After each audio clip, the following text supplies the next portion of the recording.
eh, Ketua, kita kan kemarin sempat melakukan upaya untuk ke Kemenkumham, Iya. menyampaikan aspirasi kader khususnya Demokrat yang ada di Kota Bandar Lampung dan selampung bersama DPD. Itu bisa adanya seperti itu bentuk inisiatif dari memang teman-teman kader atau memang ada satu instruksi sih Ketua? Ya, instruksinya tentunya kita ada DPD ya di Presiden. Kita ikutin semua itu instruksi dari DPD untuk sama-sama kita beraudiensi ya dengan Kakanwil ke Kumham dan alhamdulillah diterima baik ya, sambutannya baik. Gitu. Kami menyampaikan aspirasi saja kepada Menkumham untuk diteruskan kepada Menteri Kumham ya yang ada di Jakarta. Artinya ini satu hal yang dilakukan atas instruksi dari DPD bersama-sama 15 kabupaten kota semua hadir untuk beraudiensi dengan Kakanwil dan sambutannya baik ya. Kita berharap Pak Kakanwil dapat meneruskan kepada Menteri agar suara-suara kita dari daerah-daerah ini juga diperhatikan.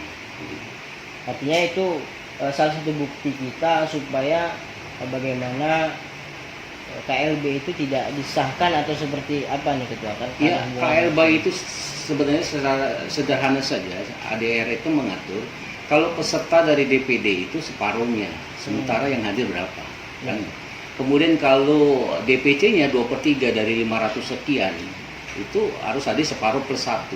Artinya sedangkan yang hadir di KLB kan nggak ada perwakilan dari DPD dan DPC. Ini kan salah satu sederhana saja menyikapi KLB bahwa KLB itu tidak sesuai dengan ADT yang ada, yang telah disahkan oleh Menkumham. Saya sederhana aja melihatnya. Kalau peserta kongresnya luar biasa ini, kalau DPD-nya separuh plus 1, kemudian kalau DPC kehadirannya 2/3. Sementara kan kehadirannya sudah tidak memenuhi syarat, berarti keabsahan dari kongres itu juga tidak bisa diakui karena proses awalnya sudah tidak melanggar ADRT yang ada. Cuman ada satu hal yang masih menjadi pertanyaan publik sekaligus mungkin masyarakat Kota Bandar Lampung nih Ketua. Mungkin jika nanti ada satu keputusan dari Kemenkumham mengesahkan hasil daripada KLB yang ada di Sibolgamit itu, bagaimana nih sikap kita? Kami tidak berandai-andai ya. Kami yakinkan bahwa Partai Demokrat di bawah AHY ini adalah pemimpin yang sesuai dengan Kongres 5. Saya tidak berandai-andai itu. Saya yakin dan percaya pemerintah akan melihat itu. Ya, karena kita semua landasannya adalah landasan aturan hukum kan, yang menjadi kebutuhan kita. Saya nggak berandai-andai itu. Ini nanti kita serahkan saja kepada pemerintah dengan melihat kondisi-kondisi yang ada ini. Saya yakin dan percaya bahwa pemerintah itu dasarnya adalah pertimbangan hukum dan pertimbangan. Oke. Artinya kita masih melihat kondisi itu sampai menunggu putusan itu ada. Iya, artinya kita tidak berandai-andai karena sampai saat ini kami seluruh DPD, DPC bahkan tetap solid, tidak ada yang terpecah belah. Itu kami yakin bahwa Pak AHY ini adalah ketua Partai Demokrat yang sah. Kemudian Ketua, kemarin kan baru saja ada satu maklumat dari DPD ya, DPD Partai Demokrat Provinsi Lampung untuk pelarangan penggunaan identitas dengan sembarangan lah, apalagi itu bukan kader. Nah itu seperti apa sih Ketua? Ya kami menyambut baik maklumat ini ya, karena ini salah satu bentuk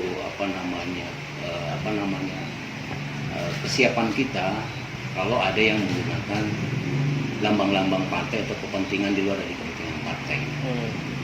Dan itu ada sanksinya hukuman 5 tahun dan denda 2 miliar sesuai dengan Undang-Undang 20 tahun 2016 tentang merek dan indikasi geografis. Itu pasalnya jelas ada begitu, dengan sanksinya 2 miliar, hukuman 5 tahun. Itu mengimbau kepada masyarakat yang tidak menggunakan atribut itu selain dari kepentingan DPP yang sah atau partai yang sah. Apakah itu sudah kita sampaikan kepada teman-teman yang ada di ranting, kemudian mungkin sampai ke tingkat bawah untuk bisa menyampaikan maklumat-maklumat itu? Iya, tentunya ini berjalan ya, berjenjang ya. Setelah kemarin baru dari DPD ya, DPD itu langsung hari itu juga kami diberitakan dan kami langsung juga memberikan kepada WA group yang ada di demo kota ini untuk memahami maklumat itu dan tetap menjaga ini gitu. Kalau ada pihak-pihak tertentu yang memakai lambang serta atribut partai ini untuk kepentingan yang lain, itu jika kami akan melakukan tuntutan ya, sesuai dengan tadi yang saya sampaikan bahwa melanggar undang-undang yang ada nomor 20 tahun 2016 tentang merek dan biografi. Ada nggak sih hubungannya antara maklumat ini dengan KLB itu, Ketua? Karena kan setelah KLB langsung dikeluarkan maklumat itu, pelarangan penggunaan identitas demi itu kan disebutkan kepentingan pribadi ataupun kelompok gitu kan. Iya, jadi gini, mengantisipasi pasca KLB tentu ada pihak-pihak yang ingin menggunakan atribut dan bendera atribut serta logo Partai Demokrat. Nah, ini kita mencegah dini mungkin gitu. Jangan sampai ini digunakan oleh orang-orang yang tidak sah ya. Yang tidak di bawah partai yang dipimpin ke AHY. Kalau ada pihak-pihak lain menggunakan atribut untuk kepentingan lain, ini yang kita wanti-wanti mengisyaratkan kepada masyarakat itu tidak mempergunakan tanpa izin dari partai Demokrat. Artinya maklumat itu sebagai dasar kita nanti untuk menindaklanjuti jika memang ada orang-orang itu. Pihak-pihak semua itu landasannya adalah hukum ya. Kita ada aturannya bagaimana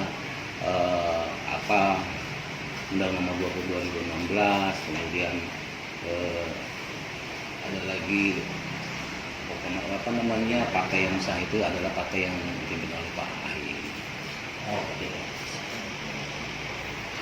Cuman ada satu lagi mungkin yang bakal menjadi satu hal yang menarik dari sosok Budiman AS. Menurut Pak Budiman sendiri, ada apa sih dengan KLB ini? Kenapa ada KLB ini? Karena secara politis kan tentu ini proses politik begitu ya Pak Budiman ya. Ketua DPC ini kan bukan salah satu sosok yang muda dalam arti yang belum berpengalaman, tapi sudah mengarungi banyaknya perjalanan politik. Ya, saya kira ini dinamika politik lah di internal ya. Dan harusnya disikapi juga berkonsultasi dengan ketua, tidak diumbar keluar gitu ya. Saya kira persoalan di rumah tangga saja pasti ada keributan ya kecil.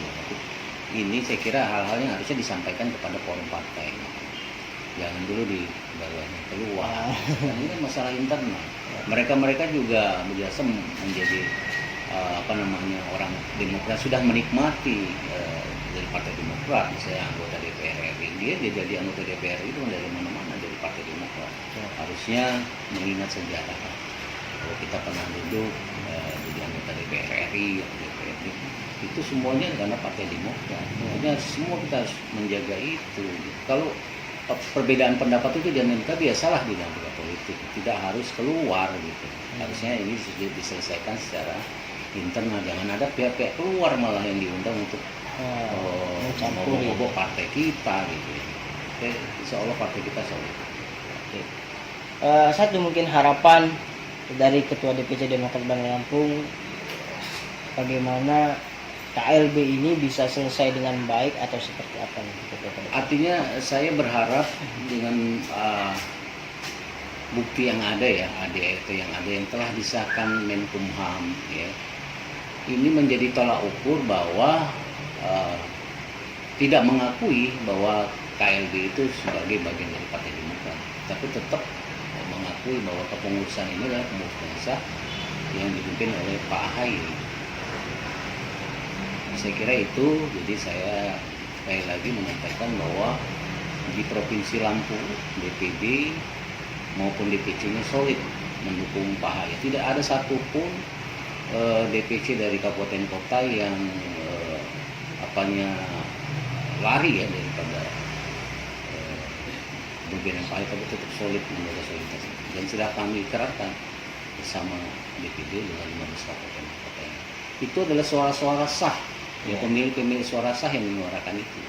untuk di Lampung. Iya, di Lampung itu. Bahkan di seluruh Indonesia juga membuat pernyataan yang sama. Bahwa kesetiaan kepada Partai Demokrat juga itu menempatkan. Oke. Itu gimana hasil wawancara eksklusif kita dengan Ketua DPC Demokrat Bandar Lampung. Satu poin yang bisa disampaikan di sini bahwa DPC Demokrat Kota Bandar Lampung tetap setia dan tetap solid kepada kepemimpinan AHY hasil Kongres 5 Partai Demokrat 2020. Mungkin itu yang bisa kita kupas pada kesempatan kali ini. Saya ucapkan terima kasih kepada Ketua DPC Demokrat Bandar Lampung Pak Budiman AS yang sudah berkenan menjadi narasumber kami pada kesempatan kali ini. Mungkin saya di sini selaku pembawa acara pamit undur diri. Assalamualaikum warahmatullahi wabarakatuh. Waalaikumsalam.